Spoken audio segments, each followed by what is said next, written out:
কোন টাইম ফ্রেমে ট্রেড করলে সবথেকে বেশি প্রফিটের চান্সেস বাড়বে, ছোট টাইম ফ্রেম নাকি বড় টাইম ফ্রেম? এই নিয়েই কিন্তু আজকের ভিডিও। আজকে আমি আমার এক্সপিরিয়েন্স শেয়ার করব যে ছোট টাইম ফ্রেমে ট্রেড করলে সবথেকে বেশি উইন রেটের সম্ভাবনা বাড়ে নাকি বড় টাইম ফ্রেমে বেশি প্রফিটেবল হয়।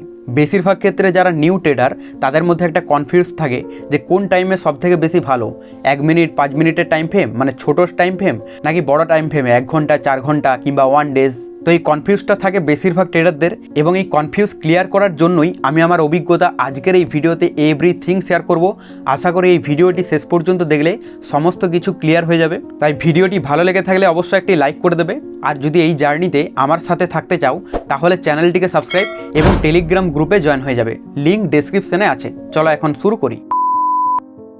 দেখো, ট্রেডিং বিজনেস এমন একটা বিজনেস, এই বিজনেসে তোমাকে সমস্ত কিছু নিজেকেই ফাইন্ড করতে হবে। মানে বলা যায় পরিশ্রমটা পুরোপুরি তোমার নিজের। কিন্তু এখানে যদি আমি ডাইরেক্ট তোমাকে বলি যে ছোট টাইম ফ্রেমের তোমার হচ্ছে সবথেকে বেশি প্রফিটেবল, কিন্তু সেটা তোমার সুটেবল নাও হতে পারে।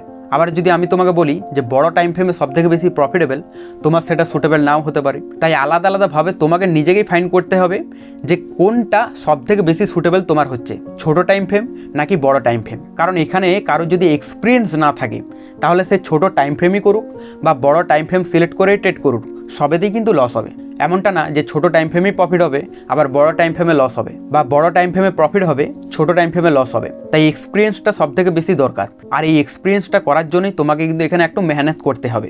তোমাকে দেখতে হবে ফাইন্ড করে যে ছোট টাইম ফ্রেমটা সবথেকে ভালো কাজ করছে তোমার নাকি বড় টাইম ফ্রেমটা কাজ করছে। ছোট টাইম ফ্রেমে কি তুমি যদি ছোট টাইম ফ্রেমে ট্রেড করো তাহলে তুমি একদিনে প্রচুর ট্রেড করতে পারবে, সেক্ষেত্রে তোমার উইন হওয়ার চান্সেসও বাড়বে। অপরদিকে তুমি যদি বড় টাইম ফ্রেমে ট্রেড করো তাহলে তোমার সেটআপ কিন্তু কম তৈরি হবে ছোট টাইম ফ্রেমের তুলনায়। তাই সেক্ষেত্রে তোমার পেশেন্স দরকার। বড় টাইম ফ্রেমে তোমার যদি পেশেন্স না থাকে, ধৈর্য না থাকে, তাহলে কিন্তু বড় টাইমে তুমি হোল্ড করে রাখতে পারবে না। তাই বড় টাইম ফ্রেমে পেশেন্স, হোল্ডিং পাওয়ার এটা সবথেকে বেশি জরুরি, যেটা সবাইকার থাকে না। আবার তুমি যদি ছোট টাইম ফ্রেমে ট্রেড করো তো সেক্ষেত্রে ট্র্যাপ হওয়ার সম্ভাবনা বেশি, ওভার ট্রেডিং হয়ে যাওয়ার সম্ভাবনা বেশি, যার ফলে তোমার এক্সট্রা কিন্তু লস হতে পারে অনেক, যেটা বড় টাইম ফ্রেমে কিন্তু হবে না। তাই প্রত্যেকটার ভালো দিকও আছে, খারাপ দিকও আছে, সেটা তোমাকেই চুজ করতে হবে যে কোনটা তোমার ক্ষেত্রে সবথেকে বেশি কমফোর্টেবল, বড় টাইম ফ্রেম নাকি ছোট টাইম ফ্রেম। কারণ অনেক ট্রেডার আছে যারা ছোট টাইম ফ্রেমে খুব ভালো প্রফিট করে, আবার অনেক ট্রেডার আছে যারা বড় টাইম ফ্রেমে খুব ভালো প্রফিট করে। কিন্তু তারা এই জিনিসটা কীভাবে ফাইন্ড করলো? এই ফাইন্ডটা এইভাবেই করলো, তারা সেই জিনিসটার উপর মাস্টার করেছে, তারা সেই জিনিসটা দেখেছে, দিনের পর দিন মেহনত করেছে, ছোট টাইম ফ্রেমেও দেখেছে, বড় টাইম ফ্রেমেও দেখেছে যে অ্যাকচুয়ালি কোনটা তাদের পক্ষে সুটেবল, এবং সেই জিনিসটা তোমাকেও করতে হবে। কারণ আমি যদি তোমাকে ডাইরেক্ট বলে দিই যে এই টাইম ফ্রেমই তোমার সুটেবল, এটা কোনোদিনই পসিবল না। কারণ প্রত্যেকটা ট্রেডারের মাইন্ডসেট আলাদা হয়, ধৈর্য আলাদা থাকে, সবাইকার পেশেন্সও থাকে না, সবাই হোল্ডিং করে রাখতে পারে না। দেখো, একটা চ্যালেঞ্জ নাও, মোটামুটি 1-2 মাসও যদি চ্যালেঞ্জ নাও তাহলে কিন্তু একটা ভালো রেজাল্ট তুমি দেখতে পাবে যে ছোট টাইম ফ্রেম নাকি বড় টাইম ফ্রেমে ভালো রেজাল্ট আসছে। প্রথমে তুমি আগে ছোট টাইম ফ্রেমে ট্রেড করে চ্যালেঞ্জ নিলে, এবং সেই চ্যালেঞ্জের এন্ট্রি, এসএল, টার্গেট মানে সমস্ত কিছু এভরিথিং জার্নালে নোট করলে স্ক্রিনশটও তুলে নিতে পারো। তারপর একটা রেজাল্ট আসবে যে ছোট টাইম ফ্রেমে তোমার প্রফিটের চান্সেস কতটা।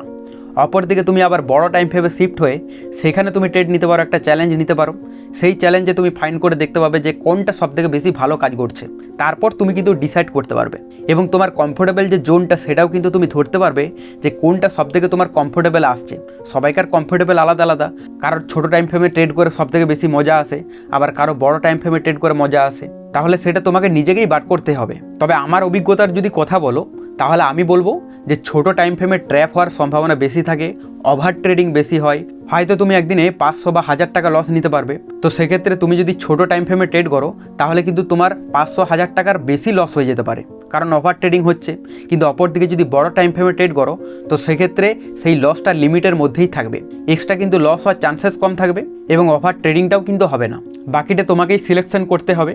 তুমি এখন কোন টাইম ফ্রেমে ট্রেড করছো অবশ্যই কমেন্টে জানাবে, আর পরবর্তীতে এইরকমই হেল্পফুল আপডেট পাওয়ার জন্য আমাদের চ্যানেলটিকে সাবস্ক্রাইব এবং টেলিগ্রাম গ্রুপে জয়েন হয়ে যাবে, লিঙ্ক ডেসক্রিপশনে আছে।